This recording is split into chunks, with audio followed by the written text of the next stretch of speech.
راستے میں حضرت موسیٰ علیہ السلام اپنی قبر میں صلاتی نماز یا درود و سلام پڑھ رہے تھے، اور حضور علیہ السلام براق پر بیٹھے ہیں، براق پر جلوہ فرما ہے اور فضاؤں کے اندر سفر ہو رہا ہے۔ موسیٰ علیہ السلام اپنی قبر میں ہیں اور قبر میں کیا کر رہے ہیں؟ نماز پڑھ رہے ہیں۔ آپ سفر پہ جائیں، 200 کی رفتار پر گاڑی ہو، فٹ پاتھ پہ یا سڑک کے کنارے کوئی آدمی کھڑا ہو کر فروٹ کھا رہا ہو، ہاتھ باندھ کے کھڑا ہو، تو 200 کی رفتار میں گاڑی میں بیٹھ کر آپ نہ کسی کو پہچان سکتے ہیں اور نہ ہی دیکھ سکتے ہیں کہ وہ کیا کر رہا تھا۔ وہ فروٹ کھا رہا تھا، بیٹھا تھا، کھڑا تھا، نماز پڑھ رہا تھا، درود و سلام پڑھ رہا تھا، لیکن رب کا حبیب، رب کے محبوب سیر معراج کے لیے جا رہے ہیں۔ اور حضور علیہ السلام کی بخاری کی حدیث مبارکہ، اس کو امام مسلم نے بھی لکھا اور طویل ترین حدیث پاک ہے۔ اللہ کے حبیب علیہ السلام نے فرمایا کہ جب سیر کے لیے گئے، میں سیر کے لیے گیا تو براق پر تھا، میں نے موسیٰ کو دیکھا کہ موسیٰ اپنی قبر میں نماز پڑھ رہے تھے۔ اب موسیٰ قبر کے اندر ہیں، حضور براق کے اوپر بیٹھ کر مسجد اقصی کی طرف جا رہے ہیں۔ تو حضور علیہ السلام نے قبر کے اندر دیکھ بھی لیا اور خالی دیکھا نہیں، یہ بھی جانچ لیا کہ موسیٰ لیٹے نہیں ہیں، بیٹھے نہیں ہیں، بلکہ کھڑے ہو کر نماز پڑھ رہے ہیں۔ سبحان اللہ۔ خالق کائنات نے اپنے محبوب کو وہ مبارک آنکھ دی ہے کہ حضور براق پر جلوہ فرما ہو کر موسیٰ کو دیکھ سکتے ہیں۔ تو گنبد خضرا کے پردے میں رہ کر حضور اس مسجد میں بیٹھ کر یا کہیں بھی کائنات کے گوشے اور کونے میں بیٹھ کر اگر کوئی بھی غلام امتی حضور پر درود و سلام پڑھتا ہے، حضور اس کو بھی جانتے ہیں، اس کے باپ کو بھی جانتے ہیں۔ سبحان اللہ۔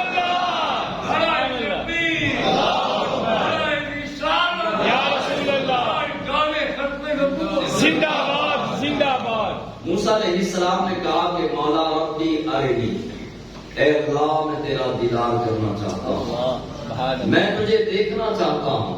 اور یہ کب کہا کہ موسیٰ علیہ السلام پیدل گھر سے چلے، چل کر کوہ طور پر آئے، کوہ طور پر 40 روزے رکھے، 40 روزے ہی نہیں بلکہ 40 دن عبادت کی، اور بعد میں عبادت کرنے کے بعد 40 روزے رکھنے کے بعد اور گھر سے لے کر کوہ طور تک پیدل چل کر آنے کے بعد ہاتھ اٹھائے، ہاتھ اٹھا کے کہا مولا میں کلیم اللہ ہوں، پروردگار میں کلیم اللہ ہوں، میں تیرا دیدار کرنا چاہتا ہوں، میں دیکھنا چاہتا ہوں، تیرے کلام میں اتنی مٹھاس ہے، تیرے دیدار میں کتنی مٹھاس ہے۔ سبحان اللہ، سبحان اللہ۔ مولا تیرا کلام اتنا میٹھا ہے تو تیرا دیدار کتنا میٹھا ہوگا، پروردگار میں تجھے دیکھنا چاہتا ہوں۔ آگے سے کیا جواب آیا؟ کلیم اللہ ہے، عظمت کیا ہے؟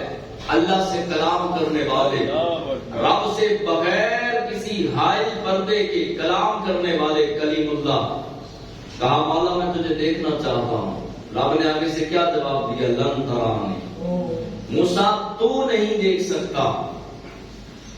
یہاں پہ اور لفظ بھی فرمائے جا سکتے تھے۔ خالق کائنات فرماتا کہ میں رب ہوں اور رب کو کوئی نہیں دیکھ سکتا، یہ نہیں فرمایا، بلکہ فرمایا کہ تو نہیں دیکھ سکتا۔ اب سامنے بھی کلیم اللہ تھے، عرض کیا مولا میں نہیں دیکھ سکتا، تو اس کا معنی ہے پھر کوئی تو ہے جو دیکھ سکتا ہے۔ سبحان اللہ۔ موسیٰ اچھا اس طرح کرتے ہیں کہ میں اپنے صفاتی نور کی تجلی کا کروڑواں حصہ کوہ طور پہ ڈالتا ہوں، آپ تو نے کوہ طور کو دیکھنا ہے۔ کوہ طور اپنی جگہ پہ، وہ پہاڑ جس کا نام طور ہے، وہ اپنی جگہ پہ ٹھہرا رہا تو پھر تو دیدار کر لینا۔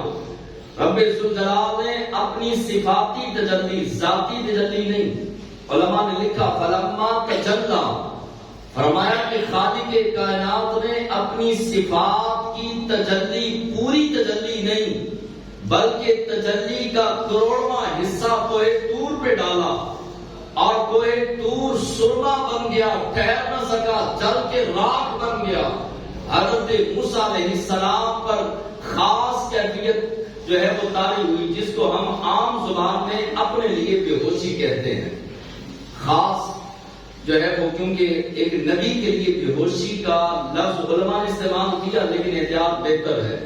موسیٰ علیہ السلام پر خاص کیفیت طاری ہو گئی، زمین پر تشریف لے آئے، کوہ طور جل کے راکھ ہو گیا، اور تجلی کا کروڑواں حصہ، اور ذاتی تجلی نہیں صفاتی تجلی کا کروڑواں حصہ کوہ طور پر پڑا، پہاڑ پہ پڑا، پہاڑ جل کے راکھ ہو گیا۔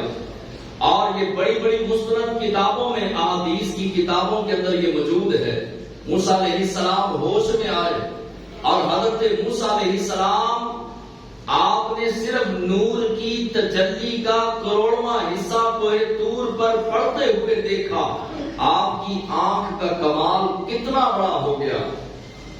آپ فرماتے ہیں کہ میں 30 میل کے فاصلے پر، کتنے میل کے فاصلے پر؟ 30 میل کے فاصلے سے کالی رات میں کالے پہاڑ پر کالے رنگ کی غار میں کالے رنگ کی چونٹی وہ چلے، اور اس کے پاؤں سے جو نحیف لکیر جو ہے وہ کھینچی جاتی ہے، لکیر بنتی ہے چونٹی کے چلنے سے۔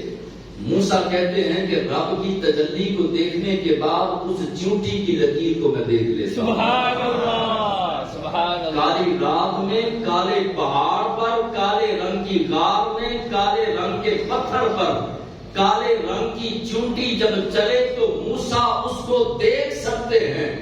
جس موسیٰ نے باری تعالیٰ کو، رب ذوالجلال کو جو ہے وہ رب کی ذات کو نہیں دیکھا، بلکہ صفاتی تجلی کے کروڑویں حصے کو دیکھا۔ اس کی آنکھ کا یہ کمال ہے۔ تو جس نے ٹکٹکی باندھ کے سر کی آنکھوں سے رب کی صفات کو نہیں، رب کی ذات کو دیکھا، اس کی آنکھ کا عالم کیا ہوگا؟ سبحان اللہ، یہ شان ہے خدمتگاروں کی، سرکار کا عالم۔ سبحان اللہ۔ موسیٰ کی آنکھ کا یہ کمال کہ چونٹی کے پاؤں کے ساتھ جو لکیر بنتی ہے، موسیٰ علیہ السلام فرماتے ہیں اس لکیر کو بھی دیکھتا ہوں، خالی لکیر نہیں۔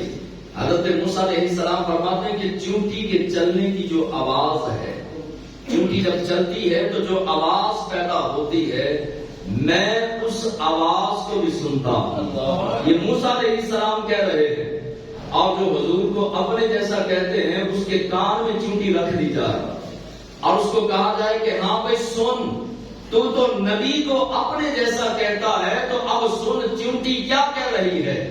لیکن وہ کبھی بھی نہیں سن سکتا، اور نہ ہی سائنس نے ایسا کوئی آلہ بنایا ابھی تک کہ چونٹی کی آواز کو سن سکے۔ لیکن موسیٰ علیہ السلام نبی کریم علیہ السلام کی ظاہری حیات مبارکہ سے 2000 سال پہلے آئے۔ کتنے سال پہلے؟ 2000 سال۔ 2000 سال پہلے آئے، اور موسیٰ علیہ السلام کہتے ہیں کہ میں چونٹی کی آواز کو بھی سن سکتا ہوں۔ اور یہ رب کو دیکھنے والے نہیں، کلیم اللہ ہیں۔ کلیم اللہ کی یہ شان ہے تو حبیب اللہ کی شان کا مقتدی کی یہ شان ہے، تو جس کے پیچھے یہ مقتدی ہاتھ باندھ کے کھڑے تھے مسجد اقصی میں، اس امام کی شان کا عالم کیا ہو؟ سبحان اللہ، سبحان اللہ۔ حضور علیہ السلام معراج کی رات ہے، اور اللہ کے حبیب علیہ السلام کے رب نے، رب ذوالجلال نے فرمایا جبریل یا رب جلیل، فرمایا کہ آج جنت کے بوئے کھول دے، جنت کے دروازے کھول دے۔ مولا کھول دیے، اب حکم فرمایا کہ عرش کو سجا، مالک و مولا سجا دیا۔ فرمایا 7ویں آسمان سے لے کر پہلے آسمان تک، پہلے آسمان سے لے کر 7ویں آسمان تک سارے آسمانوں کو سجا دے۔ مالک و مولا سجا دیا۔ فرمایا نوری کمکمے لگا دے، مولا لگا دیے۔ فرمایا فرشتوں کو تیار کر، پروردگار کیا ہونے والا ہے؟ فرمایا کہ میرا محبوب آج میرے دیدار کے لیے آنے والا ہے۔